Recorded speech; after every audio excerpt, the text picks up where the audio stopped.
Hyundai Starex D4BH engine, no reverse issue. Dito ko imarites sa inyo kung paano ito patakbuhin ng patalikod kahit di ko ginamitan ng aking talagsaong agod-agod. Ayan, so pandarin natin ang makina at mag-observe po tayo. Ignition on, engine start. Pansin nyo ngayon mga kalbularyo, ay kahit naka-idling pa yung makina natin, ay aabot na po dito yung RPM sa 3,000. So ibig sabihin ay naglain na ang kabuhi nito. So hindi na lang natin yan bigyan ng pansin. Mamaya na natin yan titirahin. At ito po ang pinaka main concern ng may-ari. Pag mag-proceed po tayo sa drive, ayan o, tatakbo na naman siya. Pero pag mag-proceed po tayo sa reverse, yan, so naka-reverse position na po yan. At nang try nating apakan ang accelerator, kahit isagad pa natin sa flooring ang ating accelerator pedal, ay hindi talaga gagalaw ang sasakyan. Sabi ng may-ari sa atin na pinalitan na nila yung ETF. So ibig sabihin ay okay na yon.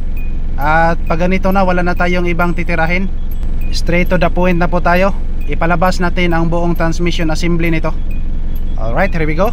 Ito na po ang rebuilding kit na ating gagamitin. At sa mga nagtatanong dyan kung magkano ang presyo nito, much better na i-message nyo lang ako para wala tayong masasagasaan na mga tindahan dyan. But I just want to clarify this to you. Di ko naman sinasabi na mas mura ang presyo namin rito. To tell you honestly, minsan sa presyo palang daan, mura sa gagmakuyapan, lalo na sa mga mamahaling sasakyan. That's right! Kaya hindi ko na ito pinatagal pa dahil totally empty na rin ang aking pitaka. At dito ko pinalabas ang lahat na lamang loob nito. Iwan ko kung ano ang estilo ninyo sa pagbaklas ng automatic transmission, pero kung ako ang tatanungin nyo, presence of mind lang po ang kailangan rito. As you can see, ito po ang mga tinae at syempre valve body, at ito rin ang rebuilding kit na aking ikabit. Ang masasabi ko lang sa mga baguhan dyan, pag kayo ay magkamali na kahit konti, maaring magdulot po ito ng internal serious damage. Kaya paalala lang, para iwas tapada, sigahag yun na inyong mata sa pagsiguro na ang pagkabit mo ay wasto. Fast forward tayo kasi medyo gipagaw na ko og yaw-yaw rito. Pila mo kabuok dali, Bon James?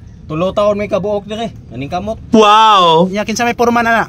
Si Munyor Lagsa. Unsay meaning sa purman? Puro mandar. Puro mandar? Oh. Uyawag meaning da. Nya mo atras na ka ni? Okay na ni? Atras. Listingan na to.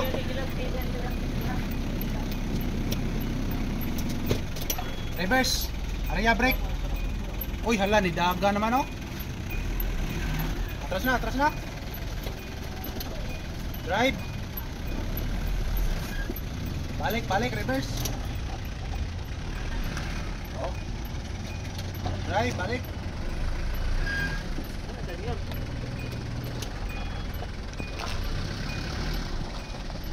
Solve, solve. Ganyan lang po ang ating ginagawa. Nagpalit lang po tayo ng transmission rebuilding kit. Okay, so now I declared, problem solved naman po tayo.